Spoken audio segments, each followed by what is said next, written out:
Ah, le gouvernement.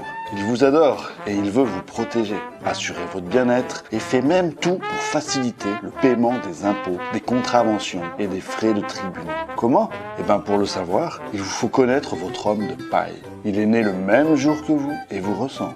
Il a le même nom et il vit dans votre maison. Mais vous n'avez jamais su qu'il existait. Vous avez même payé ses impôts, ses contraventions. Mais le pire, c'est qu'il est mort dès le jour de sa naissance.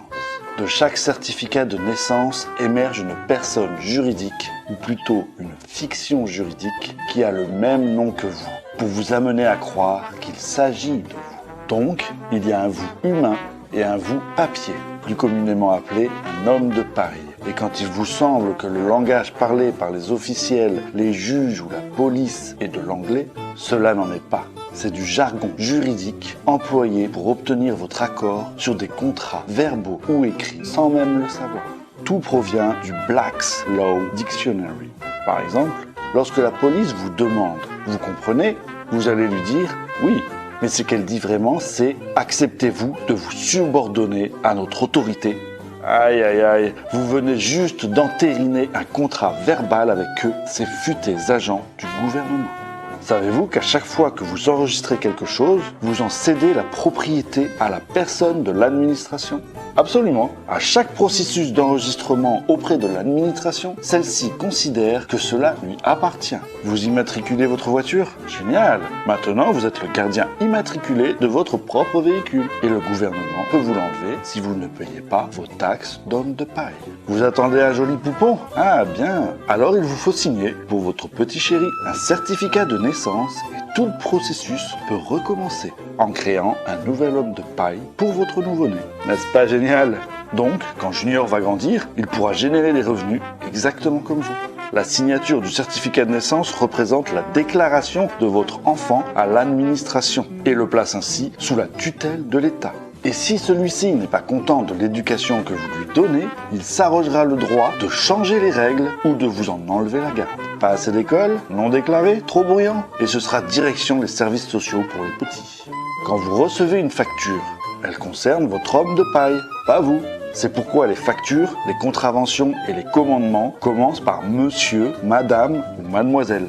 Généralement, votre nom apparaîtra en lettres capitales, comme sur les pierres tombales. Ça, c'est parce que votre homme de paille est mort et n'est qu'un stupide morceau de papier imaginé bien avant que vous ne puissiez comprendre et encore moins consentir. Quand vous allez au tribunal, vous représentez votre homme de paille. Donc vous, l'être humain, allez supporter des coûts, des taxes, des amendes en son nom. L'humain que vous êtes n'a pas besoin de les payer, mais vous avez passé un contrat avec le tribunal en acceptant de vous présenter en lieu et place de votre homme de paille, de votre personne juridique, ce qui est exactement ce que le gouvernement attend de vous. Tout cela est un peu confus? Vous inquiétez pas, le gouvernement veut bien sûr pas que vous le sachiez, car si vous en étiez conscient, vous arrêteriez de payer ces choses qu'on appelle taxes ou contraventions. Car comprenez bien qu'en vous rendant au tribunal, vous représentez votre homme de paille. Mais vous êtes vous, un être de chair et de sang, et votre homme de paille, votre personne juridique, n'est qu'un bout de papier dont l'existence se matérialise par votre certificat de naissance. Mais vous avez cru que c'était vous. Grand étourdi. Bougez-vous, informez-vous et soyez vrai.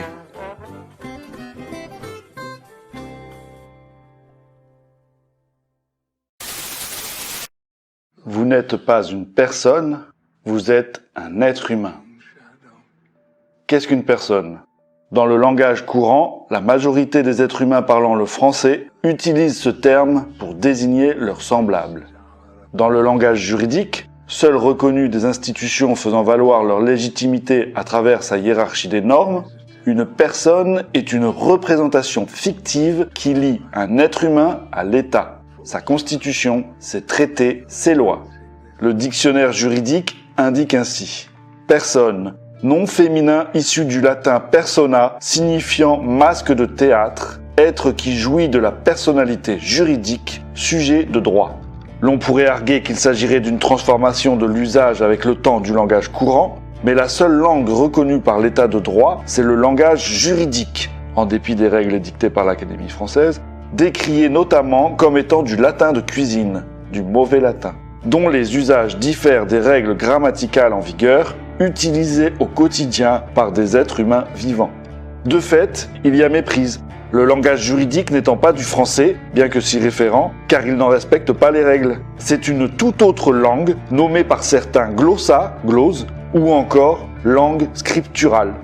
Suite à la naissance d'un être humain, une personne est créée via l'enregistrement de l'acte de naissance auprès de l'état civil, ayant valeur de contrat, à travers lequel les géniteurs ou tuteurs, en ayant accepté leur rôle, placent l'être humain engendré, dont ils ont de droit naturel la responsabilité, sous la tutelle et l'autorité de l'état de droit, qui octroie ensuite des droits parentaux à leur personne.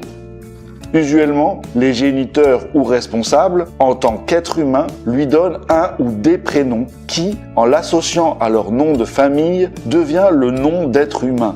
Ce nom d'être humain est ensuite repris par l'administration afin de créer le nom juridique pour la nouvelle personne qui sera ensuite utilisé comme outil contractuel à travers la loi, dont celle des contrats.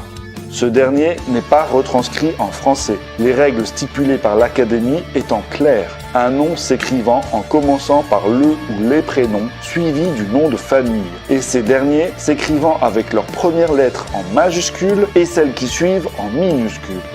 Or, vous pourrez l'observer sur tous les papiers liant votre personne à l'État, et tout autre contrat, que le patronyme indiqué ne respecte pas les règles grammaticales françaises en vigueur. Votre nom de famille étant toujours écrit en lettres majuscules. Chaque parent, en tant que personne, ayant ainsi passé contrat, obtient une reconnaissance d'autorité parentale de l'État en son nom sur la personne nouvellement reconnue et créée par l'État, sur inscription de fonctionnaires de l'État, habituellement des officiers de l'État civil, d'après ouï-dire d'un témoin de la naissance. Toutes les parties engagent en leur nom l'enfant engendré. L'État ne laisse de choix à quiconque. Il ne tient aucunement compte de la notion de consentement, malgré la loi des contrats qui est claire à ce sujet et constitue un dol. L'être humain assujetti n'ayant pas été en capacité de choisir pour lui-même, si peu de temps après sa naissance, il y a vice de consentement. L'État français soumet tout être humain naissant sur son territoire à sa hiérarchie des normes, car tout être humain reconnaissant être et parler au nom de sa personne, en ayant une, est forcé à en suivre les lois. La loi force d'ailleurs la personne du père et à défaut toute personne ayant assisté à un accouchement à déclarer la naissance de l'être humain vivant auprès d'un officier de l'état civil sous peine de lourdes sanctions. L'État ne laisse aucun choix à tout être humain dont le témoignage de sa naissance serait reconnu lorsqu'il vient au monde sur le consentement, l'adhésion libre et éclairée à sa hiérarchie des normes. Il force la soumission de génération en génération. L'État, par ailleurs, s'approprie arbitrairement un ou des territoires géographiques au mépris des droits naturels et délimite des frontières en relation avec d'autres États-nations et détermine avoir la souveraineté en ces lieux sur quiconque foulant ce sol et tout ce qui y est présent. Il exclut de cette zone géographique tout être humain n'ayant pas contractualisé avec ce dernier et reconnu son autorité, ne s'étant pas soumis à sa hiérarchie des normes et n'y ayant pas été invité. L'acte de naissance fait lieu de contrat entre la personne rattachée à l'enfant et l'État, qui de facto en reconnaît la légitimité de sa présence en son sein. Ce qui implique la pleine soumission à sa fiction juridique, sa hiérarchie des normes et son autorité. L'État ne laisse à quiconque la possibilité de voir l'acte originel papier de ses propres yeux, d'y toucher, de le récupérer, de l'annuler, de le détruire. L'État s'octroie la légitimité exclusive d'user de la violence, de sanctions, envers ses sujets de droit. La personne est de fait la représentation contractuelle papier, également appelée homme de paille, épouvantail, appellation commerciale ou encore entité juridique, d'une soumission forcée d'un être humain originellement libre et répondant aux principes des droits naturels, tombé sous le contrôle de l'État en tant qu'autorité, dont l'existence fut vouée durant des millénaires au désir de contrôle du petit nombre sur le plus grand nombre, à son profit et qui serait théoriquement justifiée de nos jours par la volonté du plus grand nombre d'avoir un contrôle sur leur pair du genre humain, d'en limiter le champ d'action par la force, à laquelle il serait impossible d'échapper sous peine de risquer subir une violence morale, physique, voire une privatisation de liberté et de droits. Dans la pratique, l'État exprime la personnalité juridique comme étant un droit. Dans les faits, il s'agit d'une soumission forcée à un ordre établi, maquillé par des mots enjolivant le sentiment d'appartenance à la République, d'être du bon côté de la balance, au point de faire plébisciter l'adhésion d'un nouveau-né au mépris des libertés élémentaires et du libre arbitre. Le saviez-vous ? L'État français est déclaré comme étant une entreprise, une société. Son numéro de SIRET est le 100 000 017 00010. Au même titre, toutes ces administrations, incluant la police et la gendarmerie, sont également déclarées comme étant des sociétés et ont un numéro de SIRET qui leur est propre. Elles sont des filiales de la société France.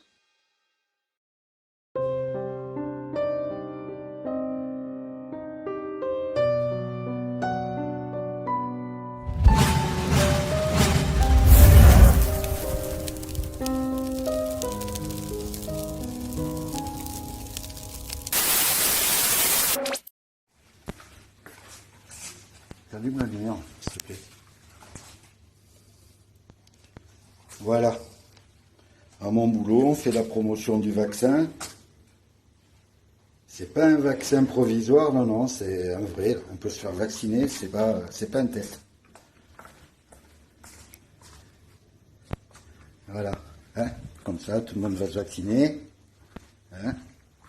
On va tous faire partie de l'expérimentation. Donc,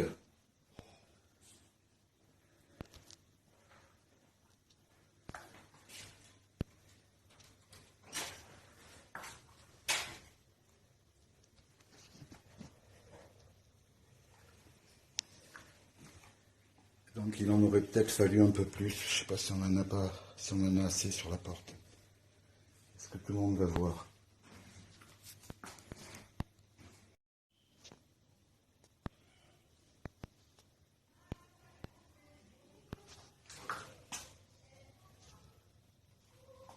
Voilà. Ce message s'adresse à tous les cons, à tous les cons, mais vraiment tous les cons, à tous les moutons. Voilà. Ça c'est pour les moutons. Voilà. Bienvenue dans l'expérimentation de la République. Génocide version 2. On fait des tests sur la population. Nuremberg 2.0. Vous n'avez rien compris? On répète les opérations, on va tous vous niquer. Voilà. C'est tout ce qu'ils veulent, nous niquer. Après les vieux, les handicapés. Après les handicapés, les surpattes. Voilà. Et comme il n'y a que des fions-pattes, que des trous du cul, des concitoyens à la mort moelleux, écoutez-moi bien, République, je t'en